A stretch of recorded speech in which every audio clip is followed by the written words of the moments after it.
북한 그야말로 김정은 정권만 끝나는 것이 아니라 북한이 공멸할 수도 있다는 것입니다.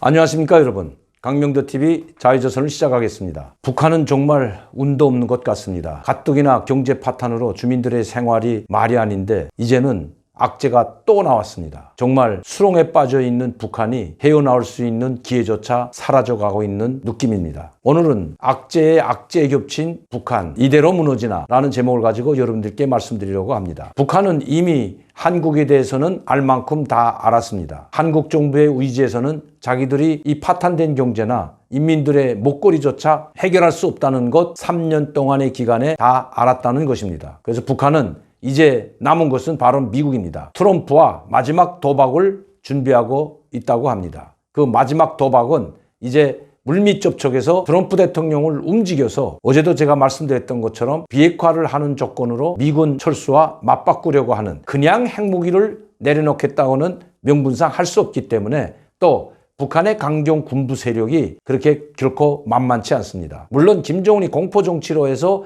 많은 사람들이 희생당했지만 절대 충성하는 사람도 있습니다. 그건 절대 충성은 자기 마음에서 우러나오는 충성이 아니라 바로 공포정치와 총살정치에 의해서 살아남기 위한 충성이라는 것입니다. 이런 상황에서 만에 하나 김정은이 진짜 핵을 포기하게 된다면 자기들의 운명도 끝난다고 생각하는 북한의 강경 세력, 즉 군부 실세들이 진짜로 김정은이 핵을 포기하려 한다면 어떤 돌발 행동을 일으킬지도 모른다는 것입니다. 김정은이 핵을 포기하자고 해도 군부 실세나 강경 세력들이 핵을 포기하지 못하게 압박한다는 것입니다. 그러면 김정은은 선택의 여지가 없습니다. 명분이 있어야 됩니다. 그들을 설득시킬 수 있는 명분, 그 명분은 다름 아닌 한반도에서의 미군을 단계적으로 철수하는 겁니다. 그러면 북한도 단계적으로 핵무기를 내려놓겠다고 트럼프 대통령을 설득시키는 것.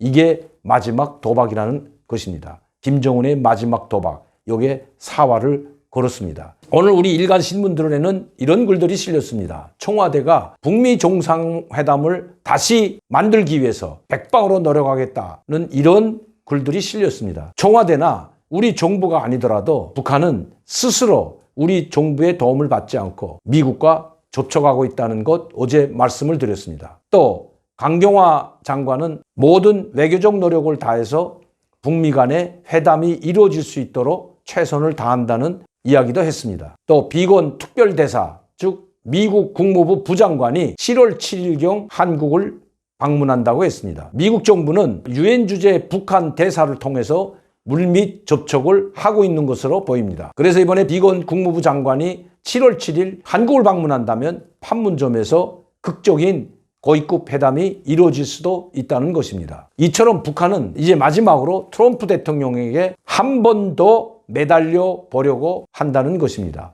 물론 김정은이 진심으로 핵무기를 포기할 마음을 가지고 협상에 임할 리는 없습니다. 그래서 미국 내에서도 또다시 시간 벌기로 갈 수가 있다. 북미 정상회담은 실무자들이 회담을 통해서 성과를 도출해내고 합의문을 도출해낸 다음에 정상회담이 만나는 것이 우선이라는 이야기가 나오고 있습니다. 그러나 우리 정부는 또 문재인 대통령은 톱다운 방식으로 1대1로 정상 간이 회담을 진행해서 거기에서 문제를 끌어내는 것이 가장 쉽다고 생각하는 것 같습니다. 그러나 지금까지 두 번의 미북 정상회담은 톱다운 방식이 얼마나 위험한가를 보여주는 선례를 남겼습니다. 김정은은 지금 북한 주민들을 먹을 것을 해결해 주지 못하고 인간 생활에 가장 필요한 생필품을 해결해 주지 못하면 정말 김정은 정권 체제가 위험하다는 것 그도 알고 있습니다. 여러분들도 아시다시피 5월 1일 순천에 있는 린비료 공장을 가동할 때 직접 테이프를 끊었습니다. 즉 준공식에 참여해서 테이프를 끄는 것이 김정은입니다. 그런데 린비료 공장이 가동을 하지 못하고 있다는 것입니다. 거기에서 생산된다면 엄청난 큰 공장입니다. 연합기업소를 방불케 할 정도로 상당히 큰 규모의 린비료 공장인데 가동이 되지 않고 있습니다. 원료도 없고 기계 설비가 아직 다 완성되지 못했기 때문입니다. 김정은이가 그때 나와서 준공식 때 테이프를 끄는 것은 바로 자기의 건강을 전 세계에 과시하기 위해서였습니다. 이것은 바로 김정은의 건강에 문제가 있기 때문에 이렇게라도 해서 아직 준공이 되지도 않은, 말하자면 완전하게 설비가 갖춰지고 거기에서 준공식 테이프를 끊으면 첫 닌비료가 나와야 되는데 그런 모습은 보여주지 않고 겉모습만 웅장하게 보여줬습니다. 그리고 공장 내부를 구석구석 돌아보는 것이 아니라 전기 자동차를 타고 구내를 한 바퀴 삥 돌면서 그 규모를 보여줬습니다. 닌비료 생산이 되지 않고 있습니다. 지금 북한은 농사철입니다. 비료가 없어서 난리가 났다고 합니다. 비료는 곧 쌀 생산량의 가장 중요한 요소라는 것, 비료는 곧 쌀이라는 북한에 걸어놓은 구호만 보더라도 잘 알 수가 있습니다. 북한의 농촌에 가서 또 모내기 현장이나 모판에 가보면 이런 구호가 있습니다. 비료는 곧 쌀이다. 그런데 지금 제가 알아본 바에 의하면 중국에서 들어가는 비료가 거의 없습니다. 이번에 북한의 농사가 잘 되는가 안 되는가에 따라서 김정은의 운명도 달리 될 수도 있습니다. 또다시 고난의 행군은 이미 시작되었고 금년에 먹는 문제를 해결하지 못한다면 한 번의 고난의 행군을 체험했던 북한 주민들, 이제 더 이상 그런 수백만 명이 굶어 죽는 아사자가 나오기까지 기다리지 않는다는 것입니다.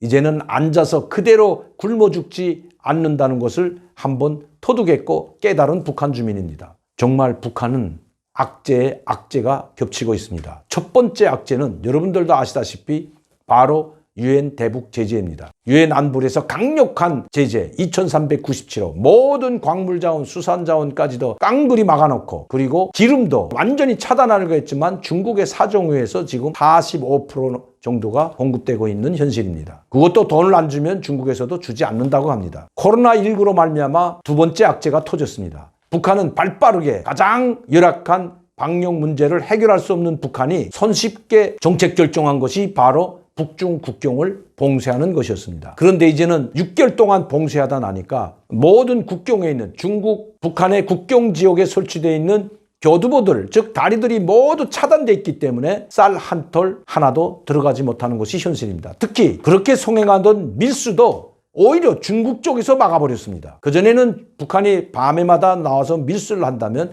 그래도 눈 감아주던 중국이었습니다. 그러나 중국도 이미 밀수에 대한 전쟁을 선포하고 이 밀수 행위를 하는 데 대해서는 용서하지 않습니다. 중국 국민이 북한과 짜고 밀수를 하게 되면 자기 국민을 무조건 체포해서 감옥에 보내는 것이 지금 현실입니다. 단동에 있던 밀수업자들 수많은 사람들이 감옥에 가 있다는 것도 이미 공개된 적이 한두 번이 아닙니다. 중국이 이런 조치를 취하고 있다는 것입니다. 그런데 이제는 거꾸로 북한이 시진핑 주석한테 그렇게 국경 교두보를 모두 열어달라고 해도 중국이 열어주지 않고 있습니다. 어제도 제가 말씀드렸지만 교두보가 열린 것은 단 한 것입니다. 바로 압록강 철교입니다. 여기에 약간의 생필품과 옥수수와 같은 인도적 차원의 물품들이 약간 들어가고 있을 뿐입니다. 이것으로는 어림도 없다는 것입니다. 자, 이런 악재, 두 번째 악재가 아직도 풀리지 않았는데 또다시 세 번째 악재가 겹쳤습니다. 세 번째 악재도 바로 중국에서 터졌습니다. 이번 코로나19라는 전염병을 첫 번째로 경험한 나라가 중국이고 발원지가 중국이기 때문에 이번 돼지 독감 열병에 대해서는 가장 먼저 전 세계에 발표를 했습니다. 그리고 철저히 차단하겠다고 했습니다. 돼지 독감 열병, 우리도 이게 생소한 말이 아닙니다. 돼지 열병 때문에 우리 북한과 우리 군사 분계선 접경 지역 마을들이 특히 파주와 강원도 철원과 같은 이 지역에서 많은 돼지들이 열병에 전염돼서 폐사시킨 것 여러분들 기억하실 겁니다. 특히 북한에서 내려오는 멧돼지를 막기 위해서 그 엄청난 군사분계선 일대 철조망을 설치한 것 여러분들도 아실 겁니다. 엄청난 돈을 들여서 멧돼지들이 넘어오지 못하게 철조망을 막아놨는데 그 철조망을 뚫고 멧돼지가 우리 쪽으로 넘어와서 돼지 열병을 확산시켜가지고 어쩔 수 없이 폐사시킨 것 우리도 기억하고 있습니다. 그런데 이번에는 또다시 돼지 열병, 즉 독감에 걸린 돼지가 사람에게 전파할 수 있다는 아주 무섭고 끔찍한 일이 벌어지고 있습니다. 그것도 중국에서 발표했습니다. 인간에게 전염될 수 있다고 중국 과학자들이 밝힌 겁니다. 여러분, 동물 중에서 가장 면역력이 강한 동물이 돼지입니다. 돼지 중에서도 가장 면역력이 강한 돼지가 멧돼지입니다. 멧돼지도 이 열병에 걸리면 그냥 쓰러져서 100% 사망률을 기록하고 있다는 뉴스를 여러분들도 들었을 겁니다. 가장 강력한 멧돼지가 이 열병에만 걸리면 그냥 쓰러지고 죽습니다. 살아남지 못합니다. 걸렸다 하면 모두 죽기 때문에 우리도 이 열병을 막으려고 모든 돼지, 멀쩡한 돼지까지 폐사, 그 사실 잊어서는 안 됩니다. 그런데 이제는 인간에게 전염시킬 수 있는 이 강력한 돼지 독감 열병이 또다시 발생했다는 것. 코로나19가 가라앉기도 전에 더 확산되고 있는데 이제는 돼지 열병 독감까지 겹치게 된다면 그야말로 아비규환이 될 수가 있습니다.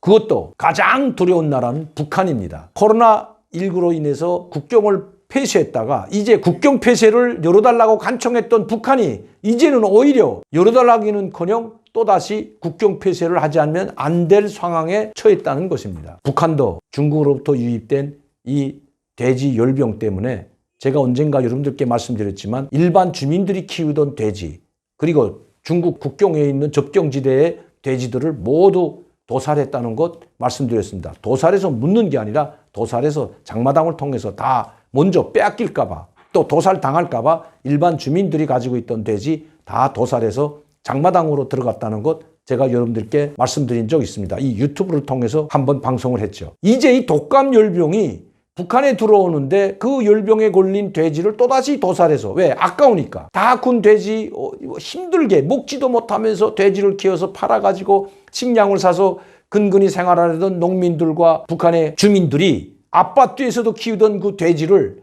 겨우 키웠던 돼지를 이 돼지 독감 열병 때문에 또다시 정부나 당국에 의해서 빼앗기게 되고 살처분하게 된다면 그 심정이 어떻겠습니까? 그래서 먼저 또 다 잡아서 장마당에 나간다면 그야말로 열병에 걸리는지 안 걸린지도 모르고 바로 인간에게 전염되고 바로 사람들이 거기에 전염되게 되면 그때는 약도 없습니다. 그리고 이것이 확산되게 되면 북한 그야말로 김정은 정권만 끝나는 것이 아니라 북한이 공멸할 수도 있다는 것입니다. 북한 전체가 공멸할 수도 있는 이 위험한 상황이 올 수도 있다는 겁니다.